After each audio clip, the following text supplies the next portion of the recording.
వరహమతుల్లాహి వబరకాతుహు.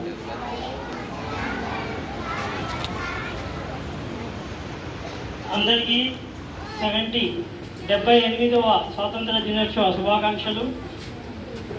మనం ఇంకోసారి స్వాతంత్ర దినోత్సవం జరుపుకుంటున్నాం.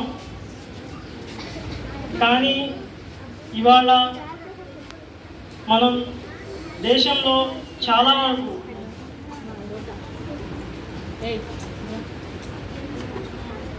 చాలా ప్రాబ్లమ్స్, కానీ మీకు ఒక విధంగా చెప్పాలంటే స్టూడెంట్స్కి మీ మీద రోజు రోజుకి బాధ్యత పెరుగుతుంది. ఇవాళ దేశంలో చాలా వరకు అవినీతి రాజకీయాలు, వేరే వేరే విధంగా మోరల్ వాల్యూస్ చాలా వరకు మీకు తగ్గిపోతున్నాయి. మీ మీద బాధ్యత పెరుగుతుంది. మీరు మంచిగా చదివి మీరు జ్ఞానాన్ని ఆర్జించి దేశం కోసం ఏదైనా చేయాలనే ఒక మంచి ఉద్దేశంతో చదవాలి. మీరు దేశం కోసం ఏమైనా చేయాలి, దేశాన్ని మార్చాలి, అవినీతి నుంచి, కల్తీ నుంచి, ఈ మత్తు పదార్థాల నుంచి ఈ దేశాన్ని కాపాడాలని మీ విద్యార్థులందరూ ఒక మంచి ఉద్దేశం కలిగి చదవాలని నేను కోరుకుంటున్నాను.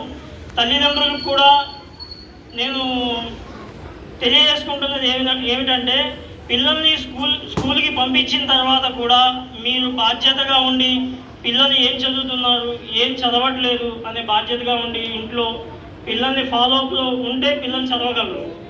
అలాగే టీచర్స్ని కూడా నేను ఈ స్వాతంత్ర దినోత్సవం నాడు పిల్లల మీద మీకు పూర్తి బాధ్యత ఉంది. దేశం కోసం పిల్లల్ని తీర్చిదిద్దాలి. పిల్లలు దేశం కోసం పనికి వచ్చేలా మనం పిల్లల్ని తీర్చిదిద్దాలి. దేశం కోసం ఏదైనా చేయాలి అనే ఆలోచనతో ఉండాలి.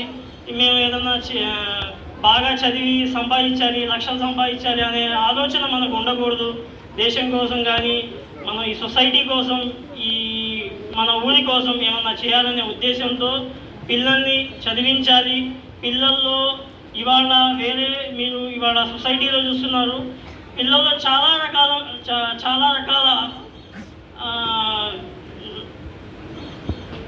మీకు మోరల్ వాల్యూస్ చాలా బాగా తగ్గిపోతున్నాయి. చిన్న పిల్లల్లో కూడా తల్లిదండ్రుల మాట వినకపోవడం, అలా టీచర్స్ కూడా ఈ పిల్లల్ని దేశం కోసం తీర్చిదిద్దాలని నేను కోరుకుంటున్నాను. అస్సలాము అలైకుం వరహమతుల్లాహి వబరకాతుహు.